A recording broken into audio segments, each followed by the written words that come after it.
Happy Hump Day. I'm laughing my ass off here. I got a text last night from my buddy Will over at Dying Breed Garage. And he told me about something. He went to this guy and sent him an email. I never heard of this guy, but it's pretty good. Limpy Reacts. I guess people send him things. He watches it. He has some degree of knowledge in some areas. And he reacts to what people are doing and saying on videos. And I thought this was fucking hysterical. Hey, Will, bro, thank you so much. By the way, hope I didn't miss out on anything big yesterday while I was over in Hartford, Connecticut for most of the day. Any of my buddies complete any of their projects or, anyway, I got to get right to this. You're going to love this. I have no idea who this guy is, Wimpy Reacts, but my friend Will over at Dying Breed Garage sent him an email, and I guess this guy, like I said, he scrolls, content of what's said to him, and due to his knowledge, he reacts. So check this out.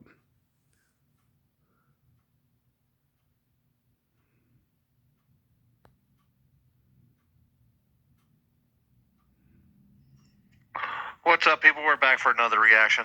This one was sent to me via email by Dying Breed Garage. He sent that to @limpyreacts@gmail.com. He goes, I'm Will, and my YouTube handle is Mr. Will. Something maybe I can start watching. He goes, I suggested the Arkansas State Police chase. Anyways, I have a video that I think will make you laugh like crazy. At the same time, will make you shake your head in disbelief. It's a video of a crazy old guy telling people that they should use braided water line for your toilet is better than fuel line for your car. What? This guy is a total hack. He says this BS with a straight face. I actually think he believes it. But I will tell you, but I will let you react to this crazy video. Love the channel. Thanks, man. Thanks. The link's below. We got it already queued up here. So, hardware store, hot rodder parts, cheaper and stronger than a real thing.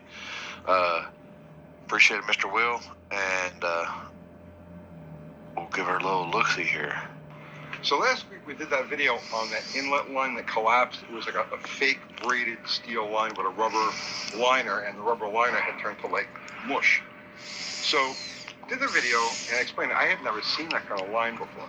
A bunch of you guys did. New one on me. But in the comments, several people said it's probably water supply hose, water supply line, implying that water supply line is like a bad thing. But the truth is, water supply line is actually superior to the normal rubber hose that we use for the braided steel lines. So, the reason that we use rubber for the braided steel lines is because we make we make custom lines, custom length lines, and we use those screw-in AN fittings. Where with a Teflon or PTFE, Teflon, right? Teflon is the brand name. PTFE is what it's made from. It's the actual stuff that it is. It's poly something E, right? So PTFE, Teflon, that's what this stuff is made of. Oh, yeah. It's braided steel, like it's legit stainless steel on the outside, but on the inside is this Teflon, the PTFE.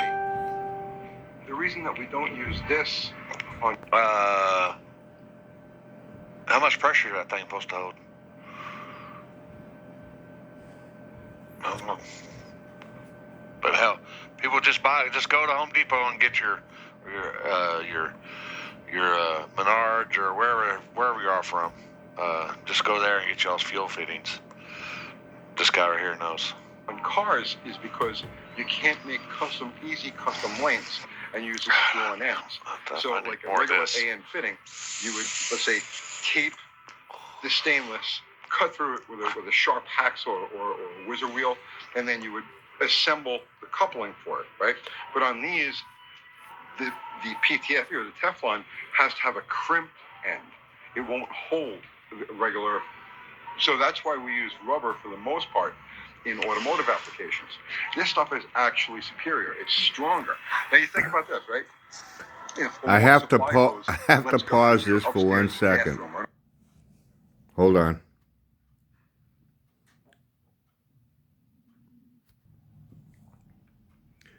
Okay, sorry about that. Kitchen. It can total your house. I got a fucking text from Will while I'm doing this. So these hoses are made to an extremely high standard. That you can't use those ends, those screw-on ends. They have to be crimped. So what you do with these, now I wouldn't use this on anything higher than, let's say, the pressures that a typical carbureted fuel system is going to see.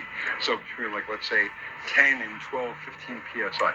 That's about as far as I would go with these, because the only effective way to use these in an automotive application is to tape it over, cut it to length, and then use a hose clamp, a band clamp on it. And in that case, it'll hold, definitely it'll hold 14, 15 psi. It'll hold the typical 6 or 7. By the way, I'm making this video here Tuesday night. I had a long day over in Hartford, Connecticut today. It'll operate higher, but I wouldn't I'm doing this fresh on my mind right after I got the text from Will with a link to this video. The material itself goes, the Teflon that's inside of these things, and like I said, this is legit stainless steel, and the Teflon that's inside I just got another text from Will. He saw it come up on the screen. Ethanol to anything, so you don't have to worry about it breaking down. Well, thank you very much. You provided me with my Happy Hump Day content, so I wouldn't have to talk about fucking pepper. A lot of times, the carburetor application, they don't have a filter between the line and the carburetor. They'll get stuck in the needle and seat assembly and flood your stuff. I don't know anybody that don't run at least a little filter. I used to run 3 filters from the tank, midline, and then from the deal to the carburetor. I don't know, but shit, I never did think about using toilet hose before. So, high pressure application. Dude, you don't know Uncle Sanford. Carbureted type of thing. He'll have you doing shit that will fuck up your car in no time. Once you work these things over a barb that you typically use on a rubber hose, after it sets in there for a while, it doesn't want to come back off again, especially if it's like cold weather. You'll have a hell of a hard time pulling it back off because the Teflon wants to conform to the barb. But it works either way. And I've had they definitely stand up to normal underhood temperatures and then some. And I've had instances where these things were on fire for a brief period of time and they were fine. No leaks or anything afterwards. So water supply hose is not a bad thing. As long as you use it in the right application, you don't ask it to do something it's not supposed to do. And what it's not supposed to do is carry high pressures without a proper fitting on the end. So you just need a fitting on the end. The standard. And just need a fitting. So this is a number 4. I think he just said you just need a fitting. You just need to put a fitting on the end of that, and it'll hold high pressure. Is that what he said?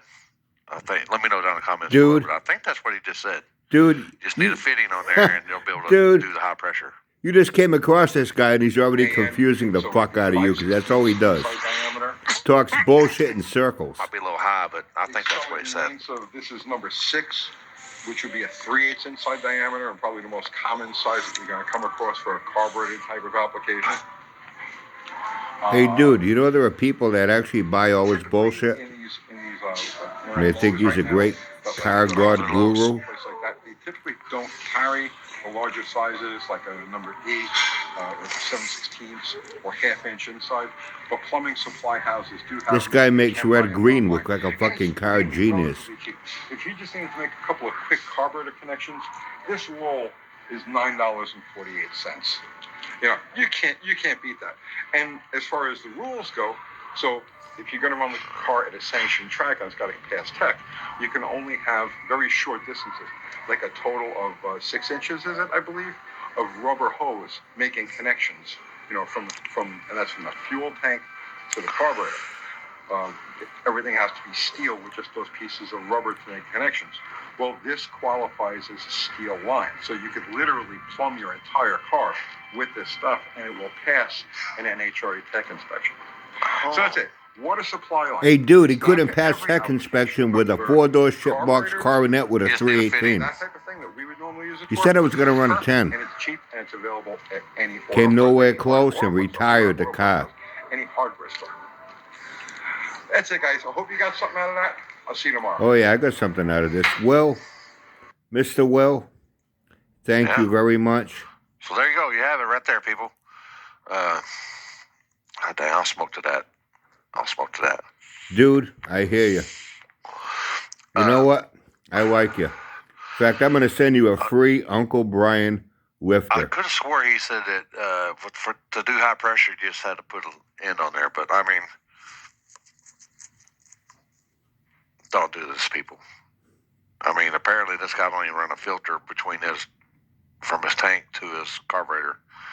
So, if that's the kind of info, I mean, I don't know. Maybe if you're looking to save a few buck or two, but maybe that fire that it withstood was probably because of the fuel line. I don't know. Like, subscribe, comment down below. LimpyReactions@gmail.com. Mr. Will, y'all go give his page a like. Y'all have a good one. Later. Here's Will again texting me. Mr. Will, thank you very much. And to the rest of you, happy hump day. My